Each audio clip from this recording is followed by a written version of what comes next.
ఎస్తేరు గ్రంథం 1:10.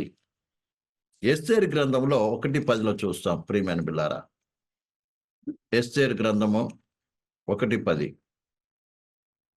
7వ దినం ముందు రాజు ద్రాక్షరసము త్రాగి సంతోషం ఉన్నందున కూడి వచ్చి జనమునకు అధిపతులు రాణి అయిన వస్తి యొక్క సౌందర్యమును కనుపరచవలనని రాజు కీటం ధరించుకొని ఆమె తన సన్నిధికి పిలుచుకొని వచ్చినట్లు రాజన ఆశ్వాస ఎదుట ఉపచారము చేయు మొహమాను, బిస్తా, అర్చోనా, బిక్తా, అబక్త, జేతారు, కర్కాతు అను 7 నపుంసకులను ఆజ్ఞాపించెను. ఆమె సౌందర్యవతి. ఇక్కడ ఆశ్వరోష్ రాజు యొక్క రాణి, పట్టపు రాణి, ఆమె ఎంతో సౌందర్యవంతురాలు. రాజుగారు గొప్ప విందు చేసి ఆ విందులో ఆమెను కూడా ఆమె నుంచి పిలిచడానికి తన దగ్గర ఉన్న నపుంసకులు పంపిస్తే ప్రియులారా ఆమె ఏం చేసింది? తన గర్వాన్ని బట్టి ఏముంది రాకుండా అవిధేయత చూపించిందండి. ఏం లాభం? దేవుడు ఆమెకు ఉన్నతమైన స్థితి ఇచ్చాడు, కానీ ఆమెకేమైంది? గర్వం వచ్చింది.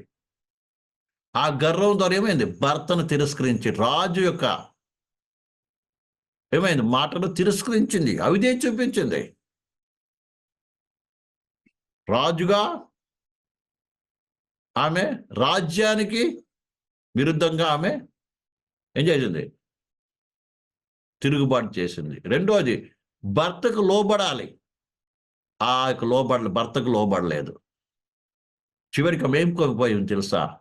తన యొక్క రాణ్యత్వాన్ని పోగొట్టుకుంది.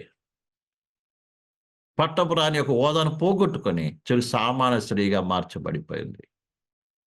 చాలాసార్లు అందాన్ని బట్టి గర్వంతో పడుతూ ఉంటాను, నేను చాలా అందంగా ఉన్నానని. రకరకాల గర్వాలు ఉంటుంది ఇప్పుడు ఈ మనిషిలో. అందం బట్టి గర్విస్తారు, కొంత చదువును బట్టి గర్విస్తారు, హోదాను బట్టి గర్విస్తారు, లేదా నేను అందరికంటే నా బంధుప్రియులుగా నేను ఉన్నతంగా ఉన్నాను గర్విస్తున్నటువంటి వారు ఉన్నారు. ప్రియులారా, ఈ గర్వం పనికిరాదు. అందం కూడా మంచిదే కాదంటలేదు, కానీ నీలేం కావాలి? అక్షయ అలంకారం కావాలి, మృదువైనటువంటి. అలాగే ప్రియులారా, మృదువైనటువంటి ప్రియుల దీనత్వము, ప్రియులారా ప్రేమ, దయాలత్వం అనేటువంటి మంచి స్వభావం కలిగిన వాడుగా ఉండాలండి. అంతరంగ సౌందర్యం కలిగి ఉండాలి.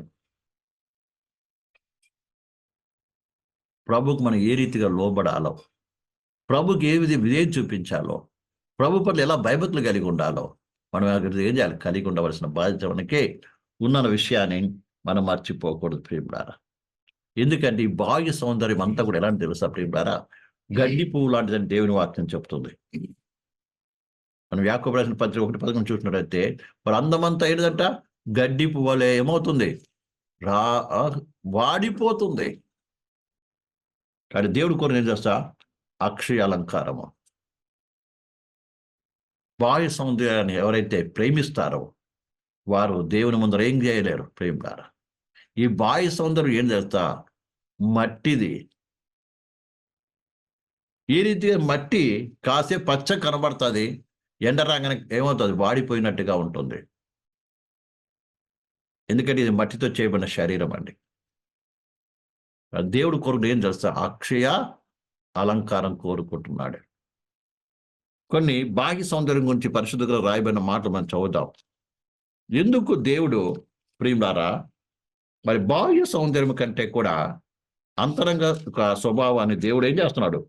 ప్రేమిస్తూ ఉన్నాడు. ఒకసారి మనం చూసుకుందాం ప్రియమిలారా. చూడండి, సామెతల గ్రంథము 11:22. సామెతల గ్రంథము 11:22. సామెతల గ్రంథము 11:22. వివేకము లేని సుందర స్త్రీ పంది ముక్కునున్న బంగారు కమ్మెలాంటిదంట. స్త్రీకి ఏం కావాలి? వివేకము కావాలి. ఏ సమయంలో ఏ రీతిగా ప్రవర్తించాలి. ఈ వస్తీకి ఏం లేదు, వివేకం లేదు. రాజుగారు చెప్పాడు కదా నేను వెళ్ళాలి అని ఒకరు వచ్చుంటే నిజంగా ఆమెకి ఎంత గొప్ప అవకాశం, ధన్యత దొరికేది. ఆమె రానికి కొనసాగేది. కానీ రాబోయే సంగతి గురించి ఆలోచన. వివేకం అంటే ఏంటిది? రాబోయే సంగతులు ముందుగానే గ్రహించి ఏమో సిద్ధపడేటువంటి చేసే స్వభావము, నడిచే విధానం అండి. ఇది చాలా మంది రాబోతున్నటువంటి మహిమను, రాబోతున్న ఉన్నత స్థితిని మనం గ్రహించకుండా ఏం చేస్తామంటే ఇప్పుడు సంగతే ఆలోచిస్తాం. ఇప్పుడు నేను ఆకలితో ఉంటే ఎట్లా, ఇప్పుడు నేను అవమానపడితే ఎట్లా, ఇప్పుడు నేను అందరి చిన్న చూపు చూస్తే ఎట్లా అని ఇప్పుడు గురించి ఆలోచిస్తూ ఉంటాం. కానీ ప్రియులారా, నేను ఈ దినమున అందరి చేత ద్వేషింపడినప్పటికీ, అందరి చేత చిన్న చూపు చూడబడినప్పటికీ, అందరి పరచబడినప్పటికీ, ఎవరు నన్ను పోకపోయినప్పటికీ నన్ను పట్టించుకునే ఒక ఆయన ఉన్నాడు.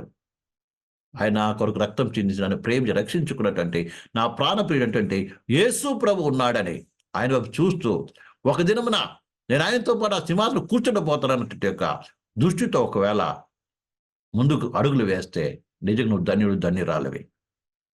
ఒకవేళ ఆ రాబోతున్న మహిమను నువ్వు చూడకుండా ఇప్పుడే నేను బాగుండాలి, ఇప్పుడే నాకు మెప్పు పొందాలి, ఇప్పుడే నాకు గౌరవం, అంత ప్రపంచంలో లోకం గౌరవింపబడాలి అని ఒకవేళ నీవు ఈ లోకం ఇప్పుడు పద్ధతి ఆలోచిస్తే వస్తీలాగా నీ స్థానం ఉన్నది కూడా పోగొట్టుకుంటావు. లేకపోతే ప్రేమలారా, నేను దేవుడు ఎందుకు పిలిచాడు, ఎందుకు ఏర్పాటు చేసుకుని నువ్వెవరో గ్రహించి ఆ పిలుపుకు తగిన జీవితాన్ని జీవించినట్లయితే ఈ లోకంలో నిన్నెవరు పట్టించుకున్నా పట్టించుకుపోయినా, అగౌరవపరిచినా, అమర్యాదగా చూసినా, చిన్న చూపు చూసినా, నువ్వు ప్రభు వైపు చూసి జీవించినట్లయితే నిత్యముగా నీకు ఒక దినం ఏమవుతుంది, ఉన్నత స్థానం దొరుకుతుంది. ఏసేపుకు ఒక ఉన్నతమైన స్థానం దొరికింది. అందరూ సాగిలపడ్డారు వచ్చి. అలాగే ఒక దినం మన ప్రభువైన యేసుక్రీస్తుతో పాటు శివ కూర్చున్నప్పుడు ప్రియులారా, మనం ద్వేషించిన వారు, మనల్ని అవమానపరిచిన వారు అందరూ కూడా మన కింద ఏమవుతారు, సాగిల పడతారన్న విషయాన్ని మనం మర్చిపోకూడదు.